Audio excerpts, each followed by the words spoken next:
दोस्तों, आप सभी का स्वागत है।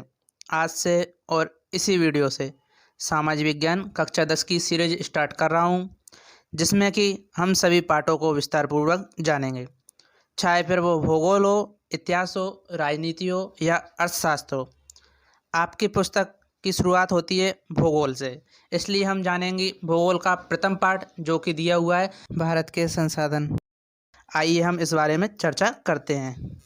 पाठ्य में मुख्यतः संसाधन से आशय, महत्व एवं उसके प्रकार। अब बात करते हैं संसाधन से आशय। यहाँ आशय शब्द का मतलब है उसकी परिभाषा, और आसान शब्दों में कहा जा सकता है कि संसाधन क्या होते हैं। वे सभी पदार्थ जो मानव की आवश्यकता को प्रत्यक्ष या अप्रत्यक्ष रूप से सरल एवं सुगम बनाते हैं, क्या कहलाते हैं? संसाधन कहलाते हैं। उदाहरण के तौर पर जल, जो कि पीने के काम में आता है, भोजन बनाने के काम में आता है। दूसरा उदाहरण है मृदा, जो कि किसान को खेती करने में सहायक होती है। अब हम बात करते हैं संसाधनों का वर्गीकरण। आप सभी जानते हैं संसाधन मुख्य रूप से दो प्रकार के होते हैं, प्राकृतिक संसाधन और दूसरा होता है मानव निर्मित संसाधन या कृत्रिम संसाधन। प्राकृतिक संसाधन वह संसाधन होते हैं जो प्रकृति से हमें डायरेक्ट प्राप्त होते हैं। मानव निर्मित वह संसाधन होते हैं जो मानव के द्वारा बनाए जाते हैं। अब आपकी पुस्तक के अनुसार संसाधनों का वर्गीकरण इस प्रकार है: स्वामित्व के आधार पर, पुनः पूर्ति के आधार पर, वितरण के आधार पर एवं प्रयोग के आधार पर। सबसे पहले हम देखते हैं स्वामित्व के आधार पर संसाधन। पहला आता है व्यक्तिगत संसाधन, दूसरा आता है राष्ट्रीय संसाधन और तीसरा आता है विश्व संसाधन। बात करते हैं व्यक्तिगत संसाधन। व्यक्तिगत संसाधन वह संसाधन होते हैं जो व्यक्ति के स्वयं के होते हैं, जैसे कि उदाहरण लेते हैं मकान, धन, गहने आदि। अब बात करते हैं राष्ट्रीय संसाधन। राष्ट्रीय संसाधन वह संसाधन होते हैं जो किसी देश या राष्ट्र के होते हैं। उदाहरण के तौर पर राष्ट्र की संपत्ति, सैन्य शक्ति, नागरिकों की देशभक्ति। विश्व संसाधन। विश्व संसाधन वह संसाधन होता है जो पूरे विश्व का होता है। मानव मात्र की समृद्धि व कल्याण के लिए संसार की भौतिक एवं अभौतिक वस्तुएं। नंबर 2 पर आता है पुनःपूर्ति के आधार पर संसाधन। पुनःपूर्ति के आधार पर संसाधनों को 4 भागों में बांटा गया है। नंबर 1 पुनःपूर्ति योग्य संसाधन।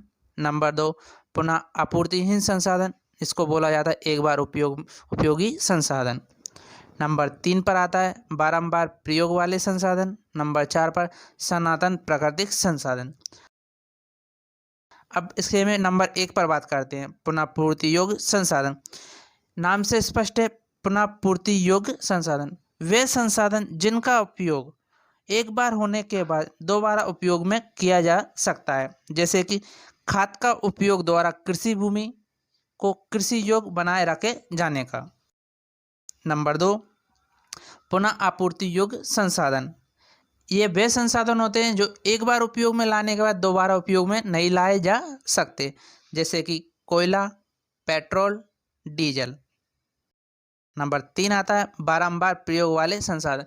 ये वे संसाधन होते हैं जिसका उपयोग एक बार होने पर आवश्यकता पड़ने पर दोबारा उपयोग में लाया जा सकता है, जैसे कि लोहा, तांबा आदि। नंबर 3 पर आता है सनातन प्राकृतिक संसाधन। ये वे संसाधन होते हैं जो उपयोग होने पर कभी नष्ट नहीं होते, जैसे कि सौर ऊर्जा, जल आदि। नंबर 3 पर आता है वितरण के आधार पर संसाधन।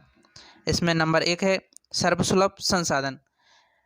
सर्वसुलभ संसाधन वे संसाधन होता है जो सभी जगहों पर आसानी से प्राप्त हो जाते हैं, जैसे कि वायु।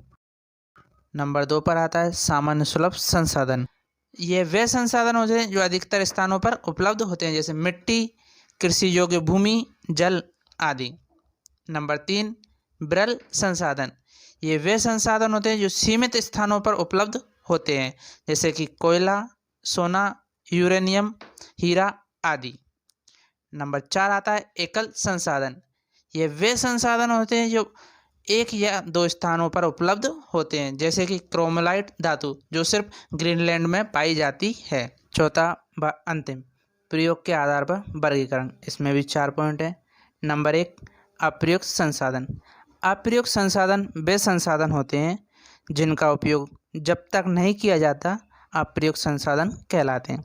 जैसे कुछ खनिज भंडारों का पता होने के बाद भी उनका दोहन नहीं किया जा सकता। नंबर 2, अप्रयोजनीय संसाधन। वर्तमान समय में हमारे पास तकनीक के बल पर जिन संसाधनों का उपयोग हम आने वाले समय में नहीं कर सकते अप्रयोजनीय संसाधन कहलाते हैं। नंबर 3, संभाव्य संसाधन। वे संसाधन जिनका हमें पता होने पर तकनीक एवं योजना की कमी के कारण भी उपयोग नहीं कर पाते, परंतु आने वाले समय में हम इन संसाधनों का उपयोग कर सकते हैं, संभाव्य संसाधन कहलाते हैं। उदाहरण के लिए नदियों का बहता हुआ जल। नदियों पर हम नहर बनाकर इसके जल को सिंचाई के रूप में ले सकते हैं और बांध बनाकर हम विद्युत उत्पादन में भी उपयोग कर सकते हैं। गुप्त संसाधन। जब तक किसी संसाधन के गुण एवं उसके बारे में हमें पता ना हो वह गुप्त संसाधन कहलाते हैं। जैसे पेट्रोलियम। जब तक हमें पेट्रोलियम के गुण एवं उसके प्रयोग का पता नहीं था तो यह गुप्त संसाधन की श्रेणी में था। यदि आपको इन्हीं टॉपिक्स में से कोई डाउट हो तो आप मुझे कमेंट सेक्शन में बता सकते हैं। अगर कहीं आपको हमारा वीडियो पसंद आया तो प्लीज़ लाइक करें, शेयर करें और चैनल को सब्सक्राइब करें और बेल आइकन को दबाना बिल्कुल ना भूलें।